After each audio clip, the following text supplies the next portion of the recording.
not only had I worked at that point with Whitney, but I started working with other groups and bands and Temptations, and I worked with Gladys, and so I had a relationship and a reputation of working with Gladys, and then that led to Aretha, Stevie, Bob, and on and on and on, and it just kind of happened from there, from Nat King Cole to Herbie to Miley Cyrus, and and Rihanna. I told you he's played with everyone. No, but I'm just saying. The thing that I think that I'm most happy about is the fact that I love all of the different music, and I have a high respect for it, and it'd be hard pressed to outwork me.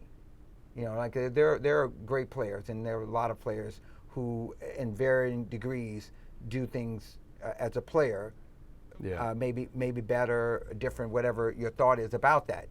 But I think that the important thing is the work ethic, and I think the clients, your clients, and everyone's client want the people who are coming to work and carry their weight. Yeah. Because you have 5 guys on a basketball team, one guy's not carrying his weight, then someone's going to have to carry that. Yeah. So they want someone who's going to pay attention to detail. And I think that's kind of what kind of started separating me, is that I was dependable. One of my reliable. questions, actually, one of the questions on here is, if you what one thing served you well throughout your entire career? Would you say it's that? Yeah. Work ethic, yeah. Work ethic. Period. Yeah. And the bands and the musicians that I work with understand the mantra, commitment to excellence. That's it. Yeah. We don't need to be better than anyone else, and we're not in competition. We're making music. We're not trying to be the first one to get the cure to cancer. We're not in a race. Yeah. We're here to make music, and we're here to protect our artists and give them something to stand on that's solid. Yeah. So from whoever, if it's Faith Hill, if it's country, or Kenny Chesney, or Keith Urban, or whoever it is, they're going to get 100% of us. And if it's Sting or Placido Domingo, it doesn't matter. We're going to study. Everybody's getting the same thing. Yeah, and we're going to respect the music. We're going to study it. We're going to bring our twist to it, but not try to reinvent it. We're going to respect the genre. If it's swing, if it's roaring 20s music, it needs to be authentic in the sound. For the guys that are listening that don't know the actual role of a musical director, could you just tell them what, if you get hired for a musical director, what initially do you have to do, and what does it expand into? Well, I think the job of a musical director is first to work closely with that artist and figure out how best to present their art.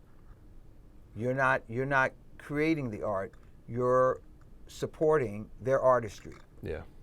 Okay, that's first. Then you look at budget and what can that artist afford, in terms of players. Yeah. And sonically, how can you make that happen? And then what's necessary?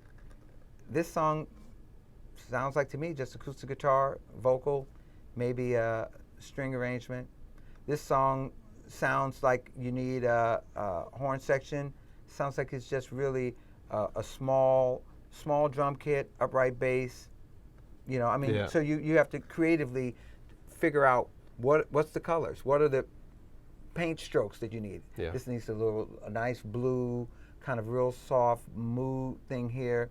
This needs more like, this whole song is EDM. This needs a whole program. This needs no live musicians because it will take it out of what it, so you figure out what that is. Personnel. Yeah. Have you got a team that you use? No. My thing is hiring the right person for the job.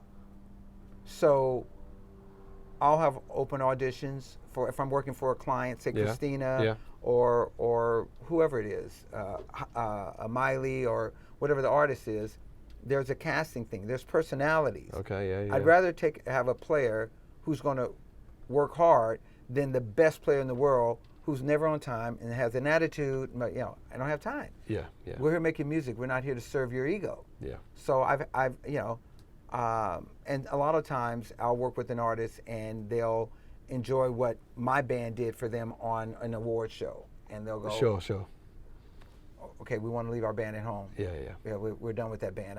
Don't use anyone. We want these guys. No, these guys, or can you get me guys? Right. Okay. Give me some new guys that will work with me based on my budget. Yeah. And this is the time frame. This is the tour. Or I'll get a call from an artist who says, I want new background singers.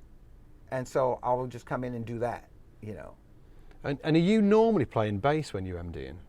Or is it sometimes Sometimes I conduct. Yeah. Like a lot of different players who work for me as a bass player when I'm conducting or if I'm putting something together.